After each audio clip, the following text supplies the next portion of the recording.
છે કે ગુજરાતી વાત કરતો સાબરકાંઠાના સાંસદ શોભના બારૈયાનું અરવલ્લીમાં ભવ્ય સ્વાગત કરાયું હતું। મોડાસાના અમરડિયા ખાતે સાંસદ શોભનાબેન બારૈયાનું સ્વાગત કરાયું હતું। મંત્રી ભીખુસિંહ પરમારની ઓફિસ ખાતે કાર્યકરો દ્વારા સ્વાગત કરાયું હતું। જિલ્લાના હોદ્દેદારો અને કાર્યકરોએ નવીન સાંસદના અભિવાદન કર્યું હતું। હિંમતનગરના ધારાસભ્ય વિડી ઝાલા પણ રહ્યા હતા ઉપસ્થિત। બેઠક પર મોડાસા બાયડ બેઠકોએ આપી હતી જબરદસ્ત લીડ। રોજગારી, શિક્ષણ અને સિંચાઈના કામ મારું પ્રાધાન્ય છે તેવું શોભનાબેન બારૈયાએ જણાવ્યું હતું। છે કેસની ગુજરાતી સાથે મયુર પોકાર, માલપુર। વચ્ચે ઐતિહાસિક જીત થઈ છે, શું કહેશો? ભારે પડકારો વચ્ચે પણ અમે આજે ભારી બહુમતીથી જીતીને આવ્યા છીએ।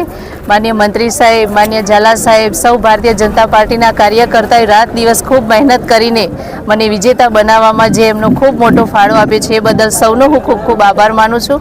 આગામી સમયમાં માન્ય વડાપ્રધાન શ્રી મોદી સાહેબના નેતૃત્વમાં, માન્ય અમિતભાઈ શાહ સાહેબની ભારતીય જનતા પાર્ટીની જે નેતૃત્વની સરકાર કેન્દ્રમાં બની રહી છે એમાં અમને કામ કરવાનો મોકો મળશે। વિકાસના કાર્યો કરીશું, સૌ સાથે મળીને જનતાની સેવા કરીશું। હું સૌનો ખૂબ ખૂબ આભાર વ્યક્ત કરું છું। સાબરકાંઠા માટે પહેલું એવું કયું કામ હશે જે તમારું પ્રાધાન્ય હશે? મારું પ્રાધાન્ય હશે કે પહેલાં તો હું રોજગારીને પ્રાધાન્ય આપીશ, સિંચાઈ અને શિક્ષણમાં પણ મારું હું એમને પ્રાધાન્ય આપીશ।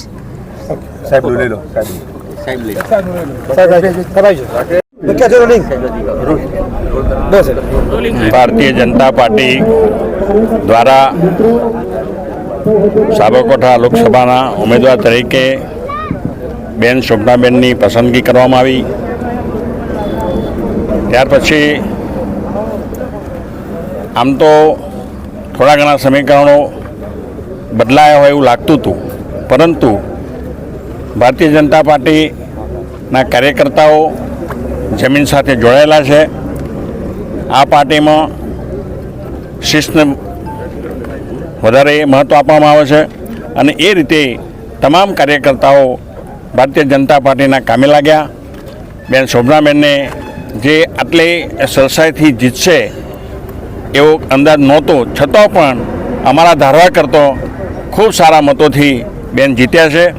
અને જ્યારે બેન માટે કાર્યકર્તાઓ અને અમારા પદાધિકારીઓ જે મહેનત કરી છે એ બદલ આ વિસ્તારના ધારાસભ્ય તરીકે એમનો હું ખૂબ ખૂબ આભાર માનું છું।